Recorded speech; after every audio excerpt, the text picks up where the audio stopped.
जी। हाँ। तो वही मैंने संजीव को कहा कि संजीव ऐसा है कि जितना आसान तुम समझते हो साधना ना उतना आसान उतना नहीं आसान नहीं है। तो मैंने कहा कि बस पैसा लेकर नहीं चलना है। हाँ, तो तैयार हो गया वो, और हमने कहा कोई खाने पीने का सामान लेकर के भी नहीं चलना। ये नहीं कि तुम पता चला झोला में सामान ले लिए, खा लिए। ऐसे नहीं चलना, ऐसे ही चलना है। तो तैयार हो गया। खैर हम लोग निकले उधर चंदौली तरफ ही। अच्छा। तो चलते गए, उसके बाद फिर हम लोग एक जगह बैठ गए। हम कहे कि यहीं बैठ करके हम लोग थोड़ा सा प्राणायाम करेंगे। तो फिर हम लोग प्राणायाम किए। एक बरगद का पेड़ था वहीं पर। उसके बाद करीब 1.5-2 घंटा किए। मैंने कहा कि आप यहाँ पे थोड़ा बैठ के ध्यान लगाओ। हाँ, तो 1.5-2 घंटा तक वो भी किया गया। तो उसके बाद वही करीब 12 बजे के आसपास का समय हो गया। अब उसको कड़ाके की भूख लगी। हाँ, क्योंकि खाने की आदत सुबह सुबह है, और उसमें बज गया 12। भूख लगी, तो अब करें तो क्या करें। तो कहा कि हम लोग भिक्षाटन करेंगे। तो मैंने कहा नहीं, हम लोग अब भिक्षाटन भी नहीं करेंगे। मैंने कहा भिक्षाटन 2 तरीके का होता है। एक तो मधुकरी होता है, जा कर के लोग भिक्षाटन करते हैं। एक अजगरी होता है, हम लोग अजगरी वाला करेंगे। तो इसमें क्या होता है, मैंने कहा इसमें भोजन को आना पड़ता है, व्यक्ति को नहीं जाना भोजन के पास, भोजन को आना है व्यक्ति के पास। ऐसे कैसे आएगा? कैसे आएगा ये तो भगवान जाने, लेकिन हम लोग को बस अपना कर्म करना है, भोजन का सोचना नहीं है। भोजन को जब आना होगा आएगा। जब हम लोग योग्य हो जाएंगे इसके कि भोजन आ जाए तो आ जाएगा, नहीं योग्य होंगे तो भूखे रहेंगे। तो क्या जैसा कहेंगे आप। तो उसके बाद वो बैठा रहा, लेकिन अब उसका ध्यान भोजन पर ही है। हाँ, अब जो ध्यान है उसका भोजन पर। तो थोड़ी देर बाद में थोड़ा सा मुस्कुराया। तो क्या कहा, क्यों आप मुस्कुरा रहे हैं? तो मैंने कहा तुम्हारा ध्यान लग गया है। तो समझे, तो कहा कहाँ मेरा ध्यान नहीं लग रहा है। मैंने कहा नहीं, तुम्हारा ध्यान लगा है। तुमको अभी पता नहीं चल रहा है। यह अलग बात है कि तुम जहाँ लगाना चाहते हो वहाँ नहीं लगा है, लेकिन जहाँ लग रहा है, ओरिजिनल जहाँ लग रहा है वही असली है ध्यान। हाँ, जहाँ नहीं लगाना चाहते वहाँ भी लगा है ना। कहाँ हमको भूख लग रही है क्या वजह। मैंने कहा ध्यान तो वही है ना, भोजन पर ध्यान है ना, यानी भूख पर ध्यान है। तो भूख यहाँ पर एक विषय है। मैंने कहा संजीव यही समझाना था मुझे। ध्यान जहाँ लगाया जाता है और जहाँ ध्यान लगता है, दोनों में अंतर होता है। लगाओगे जहाँ, वहाँ से तुम हट सकते हो, जहाँ लेकिन लगेगा ना वहाँ से नहीं हट सकते हो।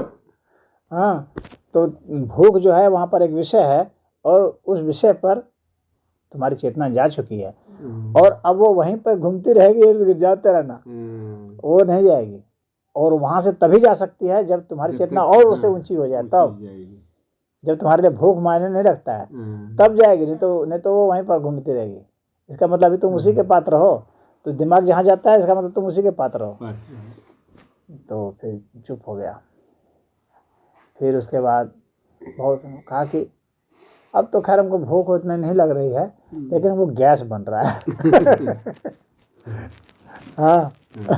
तो मैंने कहा कि वो गैस ऐसे नहीं बन रहा है, वो भोजन नहीं मिलने के कारण क्रोधित हो रहा है। हाँ, तो जब क्रोधित हो जाता है, तो जब भूख जब क्रोधित होता है तो गैस बनाता है कि तुम मेरी बात नहीं मानोगे तो लो तुमको मैं परमार कराऊंगा। तो वो गैस, तो तुमको लग रहा है कि भूख खत्म हो गया, भूख खत्म नहीं है, जान लेना उसका उग्र रूप आया है। वो डरा रहा है तुमको गैस के रूप में। और भी उसके कई रूप आएंगे। अभी तो गैस के रूप में आया। तो बहुत तो अब फिर बहुत देर तक रहे हम लोग, करीब करीब धीरे धीरे शाम होने लगी। तो कह रहा है कि मेरा सर थोड़ा थोड़ा दुख रहा है। मैंने कहा ये भूख का ये तीसरा रूप है। सबसे अधिक सर दुखता है भूख के मारे। ये तीसरा रूप है जो दर्द के रूप में आ रहा है। हाँ, अब देखते जाओ उसके कितने रूप है धीरे धीरे। तो फिर सांझ हो गई, फिर रात हो गई। हाँ, तो कह रहा है अब नींद नहीं आ रही है। मैंने कहा ये चौथा रूप है। भूख का ये चौथा रूप है, नींद नहीं आती है। तो फिर हंसने लगा वो भी। मैंने कहा ये सब तो तुम नहीं जानते थे ना, अगर इसको प्रवचन में कहते तो समझ में नहीं आता, अब समझ में आ रहा है तुमको। अब वास्तव में समझ में आ रहा है। तो कि इसका मतलब रात भर जागना पड़ेगा। हो सकता है, देखो भूख का एक रूप और सामने आएगा तुम्हारे सामने, उस पर ध्यान लगाने का। तो फिर सुबह हुआ। तो संजीव कह रहा है कि अब जो है हमको बड़ी कमजोरी लग रही है। मैंने कहा अब ये आ गया एक रूप और पांचवा हो गया। पांचवा रूप आ गया। लेकिन संजीव हम लोग को हर हाल में कर्म वही करना है, कर्म से नहीं बच सकते हो। हाँ, तो चला जाए, शौच क्रिया से निवृत्त होकर के नहाया जाए और फिर हम लोग प्राणायाम में बैठेंगे। हमें तो बड़ी कमजोरी हो रही है, पता नहीं कर पाएंगे कि नहीं कर पाएंगे।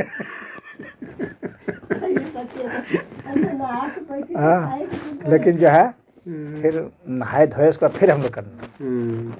और मैंने कहा इतना ही नहीं, इसके बाद हम लोग को चलना भी है। हाँ, हम लोग को गमन भी करना है। फिर उसके बाद हम लोग गए और दूसरे गांव में गए। अच्छा। हाँ, वहाँ चलते हुए फिर वहाँ पर जा करके एक वो मशीन थी, वहाँ पर बैठ गए। मैंने कहा संजीव यहाँ पर थोड़ा सा सुस्ता लिया जाए। तो सुस्ता लिए, तो फिर बैठा रहा, थोड़ा सा चेहरा उदास हो गया था। तो लेकिन उसको मैंने हौसला दिया। मैंने कहा तुमको बहुत सारा बोध हो रहा है, तुम उसको हल्के में मत लेना। तो वो भी चुपचाप रहा, थोड़ा अलर्ट हो गया। फिर उसके बाद ध्यान में फिर बैठे। फिर हम लोग का वही 1 के करीब फिर बज गया। पहला दिन कुछ भी नहीं मिला खाने को, दूसरा दिन 1 बज गया। क्या कोई आ ही नहीं रहा है। मैंने कहा इसीलिए क्योंकि साधना तुम्हारी पूरी नहीं हो रही है ना, अधूरी है। हाँ, भगवान चाहते हैं तुम्हारी साधना पूरी हो, तुम जिस चीज़ के लिए आए हो उसका कुछ तुमको बोध हो। तो उसके बाद फिर एक आदमी आया उधर से, देखा कि ये लोग 2 बैठे हुए हैं। हाँ जी। तो संजीव को मैंने ये भी कहा दिया था, अपना ओरिजिनल परिचय देने की जरूरत नहीं है। बस अपने को एक सादा की बताओ, वही बताओ जिस परिचय से यहाँ आए हो। ये मत बताने लग जाना कि जो है मैं उस सेठ हूँ गाजीपुर का। तो हालांकि वो नहीं बताया। तो फिर जो है वो आया, कहाँ कैसे आए हैं, तो बताया ऐसे साधना के लिए निकले हैं। तो फिर जो है खिलाया पिलाया, फिर हम लोग को फिर शाम को भी खिलाया। तो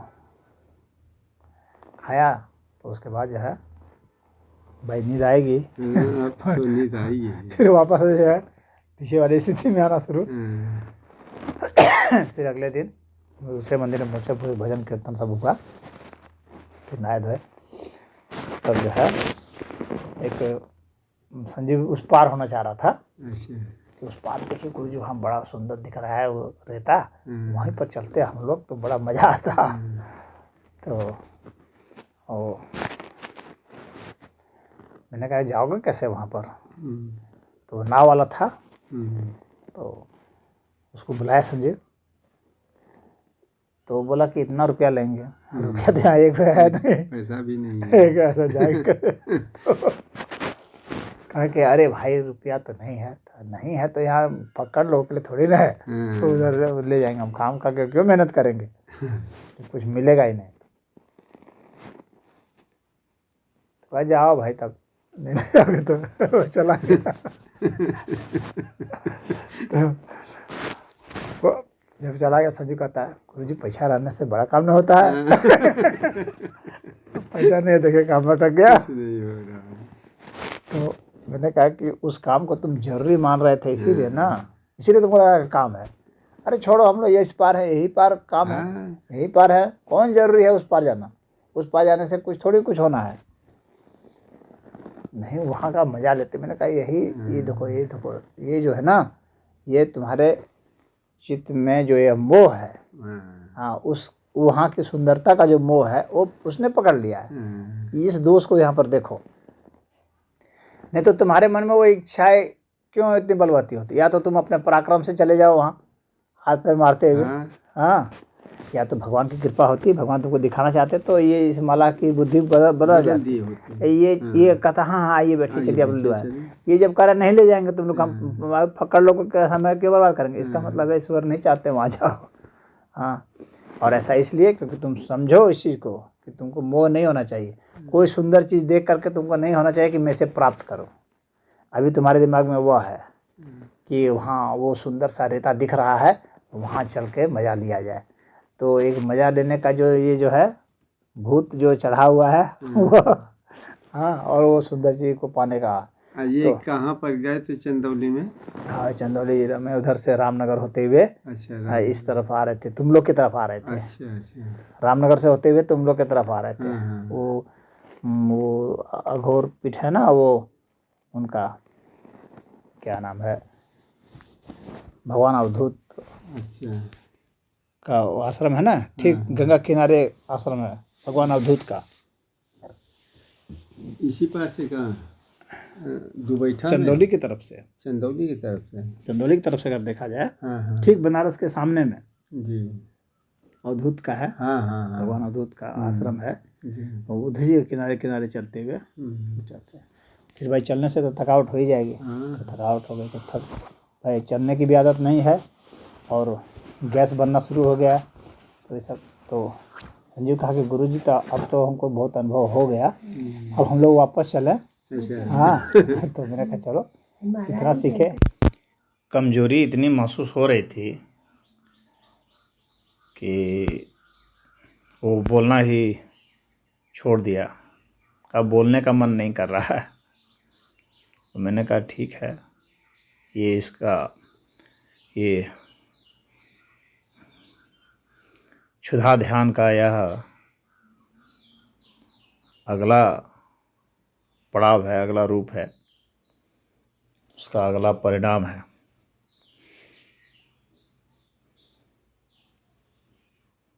बाद में फिर हम लोग दोनों चुप ही रहे। फिर कहने लगा कि अब तो सांस पर अपने आप ध्यान चला जा रहा। मैंने कहा हाँ तो ऐसा ही है, सांस पर ध्यान सामान्य लोग करते हैं लेकिन होता ही नहीं है। लेकिन जब आप भूखे रहते हैं तो अपने आप ही सांस पर आपका ध्यान जाने लगेगा। बाद में फिर और आगे एडवांस स्टेज में माथा शून्य जैसा होने लगेगा। वैसा होने ही लगा। जब भूख बहुत बढ़ेगी तो माथा शून्य हो जाएगा। तो अपने आप ही वह जो है समाधि की स्थिति, ध्यान की स्थिति अपने आप उपलब्ध होने लगती है। तो बहुत बढ़िया ध्यान है क्षुधा ध्यान, जो उसको कराया गया। फिर वहाँ से तो हम लोग वापस आ गए। तो 3 दिन का यह साधना सत्र ठीक ठाक गुजर गया। अच्छा अनुभव हो गया। उसको कहा कि अब बहुत अनुभव हो गया, अब चला जाए। तो जो लोग करना चाहते हैं वे इसको कर सकते हैं, इस प्रक्रिया से सीख सकते हैं और यकीन मानिए बहुत ही कारगर है।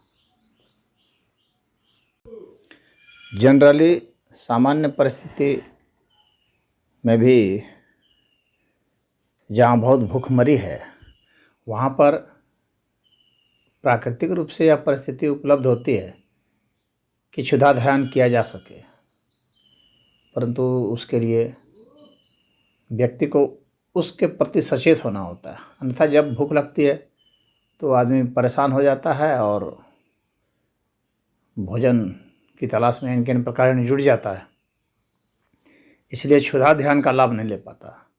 अगर उस समय शांत चित्त होकर के भोग की सारी प्रक्रियाओं को वह देखे तो क्षुधा ध्यान बहुत सफल ध्यान है।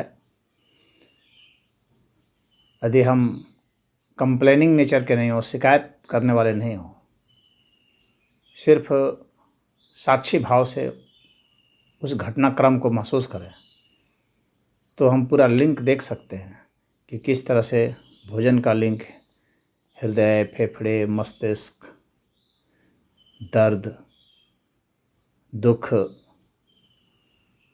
काम वासना, क्रोध, लोभ, मोह, इन सब से कैसे जुड़ा हुआ है। ये बिल्कुल प्राकृतिक है। इन सब का स्वरूप जो है ये सब घटनाएं होती ही तब हैं जब हम भोजन लेते हैं। बिना भोजन के ये सब भावनाएं उदित भी नहीं हो सकती हैं।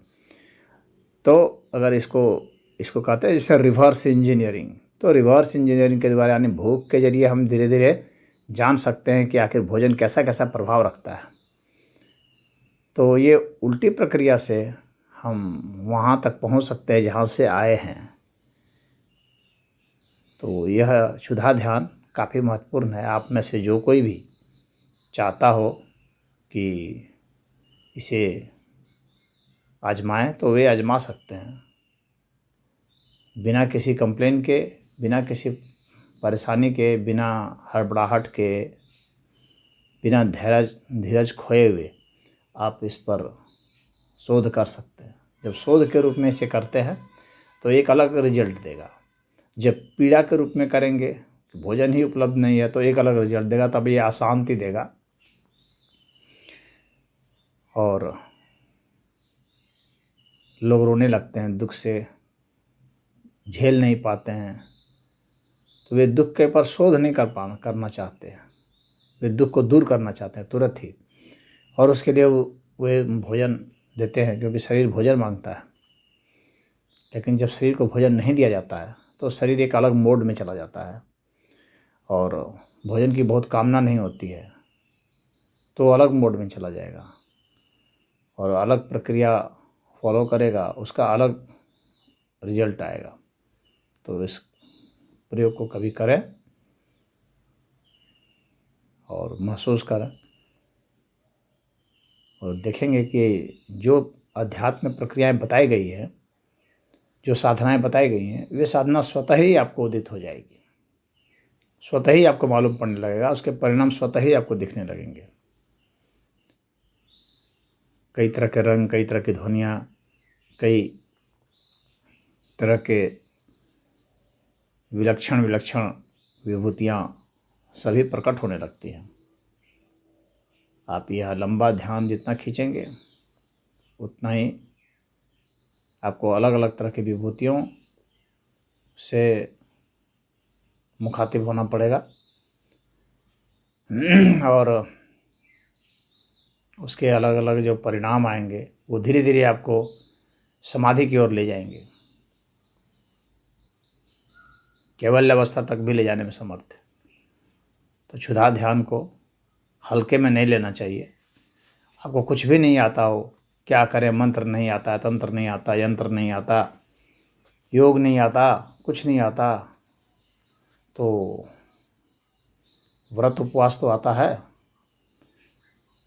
लेकिन सामान्य लोग व्रत का मतलब यही समझते हैं कि अभी एक समय नहीं खाओ, फिर उसके बाद खूब फल मूल खा लो। तो ये क्षुधा ध्यान नहीं हो पाता, क्योंकि सारा ध्यान तो वहाँ भोजन लेने में लगा रहता है। आदमी को धैर्यपूर्वक सिर्फ भोग की प्रक्रियाओं को और उसके संबंधों को देखना चाहिए, तो ही यह फलीभूत होगा।